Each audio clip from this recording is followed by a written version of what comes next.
90 Day Fiancé, The Other Way, Season 4, Episode 3. Was it just me? 2 hours of this show is a lot. That was quite a commitment to get through this whole episode. And I've been thinking about it. There are some things in this episode that just shocked me. I'm still trying to make sense of. Please consider all of this with me, okay? And let me know what you're thinking. All right, first of all, in this episode, we finally met Debbie. And Debbie's been all over the commercials talking about the love of her life, Osama, as she says, Osama. I just knew Debbie was going to be crazy. And I was going to see her on the show and think, oh, Lord, this woman is insane. And I shocked myself, y'all. I don't think she's crazy. I think she knows exactly what she's doing. To me, it just really became clear in this episode that Debbie has tried the conventional path. She has done the things that you're quote unquote supposed to do in your life. And they didn't really work out for her.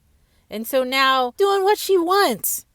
And if that means, traveling halfway around the world to be with this 24-year-old, then she's going to do it. Now, do I think this marriage is going to last? No.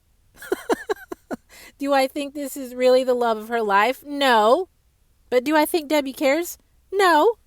So in this episode, we saw Debbie talking to her son. And it's so funny. Her son is just like the opposite of her. While Debbie is eccentric and into crystals and I'm assuming like spirituality and all that kind of stuff, her son could not be any more straight-laced. He's a police officer, for goodness sakes. He's about the rules and knowing what the laws are. Debbie was trying to tell him, like, it's fine, it's whatever. And I think she believes that. Her son, of course, is skeptical of the whole thing, but Debbie don't care. And I so appreciate seeing people like that who just say, hey, I'm living my life. It might not make sense to you, but it doesn't have to. Oh, yes, what shocks me about Debbie is that I like her. I don't think their marriage is going to work, but maybe she'll go over there and fall in love with Osama's older uncle or maybe Osama's daddy, and that'll make a little more sense. All right, this next couple, I don't know. This is what I said. These are things that I just don't understand. Nicole and Mahmoud. I like his name, Mahmoud. What's up with you, Mahmoud? Nicole, how does she not like Egypt? She doesn't like being Muslim. And yet she wants us to believe that she's moving over there to live forever. This is a scam from day one. Why is she putting us through this? First of all, we see Nicole meet with her parents. So the parents driving from Idaho. Does she live somewhere in California, maybe Los Angeles? Anyway, drove from Idaho to wherever Nicole lives now to help her move or to help her pack up her stuff and get ready to fly to Egypt. And I think it was the daddy who said, do you have to be Muslim to live over there or something like that? And she said, oh, yeah, I already am Muslim. What? What? Okay. So she had previously said that she was close to her parents, but somehow she failed to mention that she had totally chosen a new religion. Just by looking at the parents' expressions, I get the feeling that they're not so familiar, dare I say comfortable with being Muslim. I don't know. I don't know those people. I'm just looking at the faces they're making on TV. And I don't think they were really into the idea. But in a lot of ways, Nicole isn't either. She said that she thought all she had to do to become Muslim was say this one prayer or this one statement, which basically was, yes, I believe in Allah and I believe in him. What was it? I believe that Allah is God and that Muhammad is the prophet. Oh, Lord, I done said it. Am I Muslim now? No, of course not. Because there's more to it. Nicole acted like she didn't know there was more to it. But of course there is. But she said it. Like I say, I just think this is a scam. And it's hard to watch. Because who in their right mind would convert to a religion that they don't believe in, move to a country that they don't like, commit themselves to a culture that they don't value, and then expect us to believe it? That is insane. Okay, I think just one more moment from this episode that I am still a little shaken over. Jen and Rishi. Oh my gosh. All right, so was it last episode we found out that Jen's family didn't know that Rishi's family didn't know about her? Does that make sense? Jen told them, yes, I'm flying over to India to be married to Rishi. And her family said, oh, that's okay. I guess that's okay. What does his family think about it? Well, they don't know. Oh, Lord. Okay, so now this episode, we saw Rishi's family. I am curious, how did they convince the family to film these scenes if they don't know about Jen? But whatever. Okay, I'm sure they said something. So Rishi's mom said, oh, here are some girls who would like to marry you. You know, there's a marriage, what is it called? Proposal from someone in the village, because, you know, they believe in arranged marriages. And she showed Rishi the phone. Here's a girl who wants to marry you.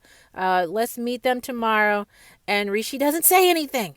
He just kind of like, oh, mom, okay, mom. I don't know. He just kind of mumbles and looks down. This is not a good sign, because the man has promised himself to Jen, and he's not telling his mama, and mama's out here trying to find him a wife in the village.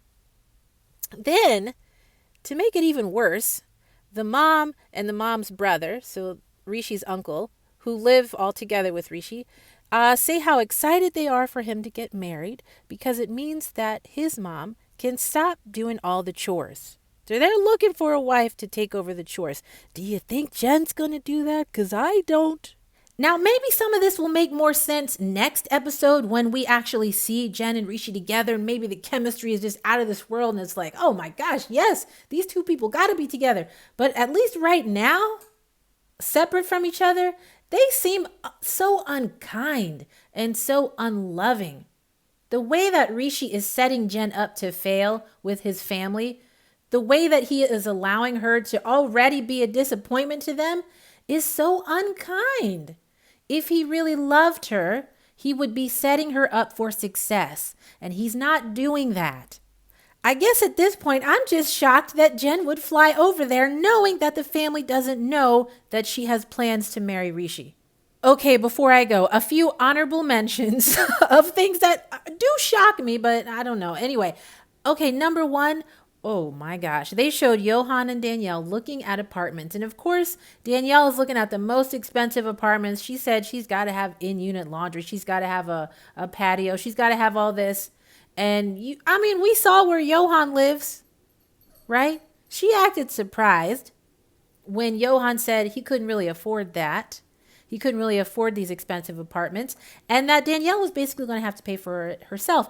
And she looked at, well, gosh, she cannot look him in the eye because he's about 2 feet taller than her. She looked up at him and said, well, if I'm paying for it, then you need to do the housework, and you're my wife now. Oh my gosh. Oh my gosh. That is shocking. Her willingness to emasculate the man that she says is the love of her life. That is not love, Danielle. All right, one more honorable mention. And then please let me know the things that shocked you from this episode, or just the stuff that really stood out to you. Okay, when Isabel and Gabriel, when Isabel was having drinks with her friends, and they started talking about their intimate relationship. Now, I guess this is interesting to some people because Gabriel is a trans man and people always want to know, well, you know, what's going on down there and how does all that function? Okay, I was just shocked that Isabel shared so many details about Gabriel without Gabriel being there to say, yeah, it's okay. Yeah, you can share that. It just felt so personal. I mean, she told a lot. And I wonder, is Gabriel okay with that? I mean, she knows him more than I do. I don't know him at all. So maybe he does love that. But I was shocked by the detail. Okay, so those are the things that just stood out to me, you all. Like I said, 2 hours of this is a long, long experience. So I just pulled out a couple of things that shocked me. Let me know, were these the same things that stood out to you? Or were there some other details that we need to discuss? There's a lot of couples on this show, a lot of chaos, a lot of heartbreak coming. Oh my gosh. I can't wait to talk about all of this with you. All right. So I'll either see you in the comments or in my next video. All right. Take care. Bye.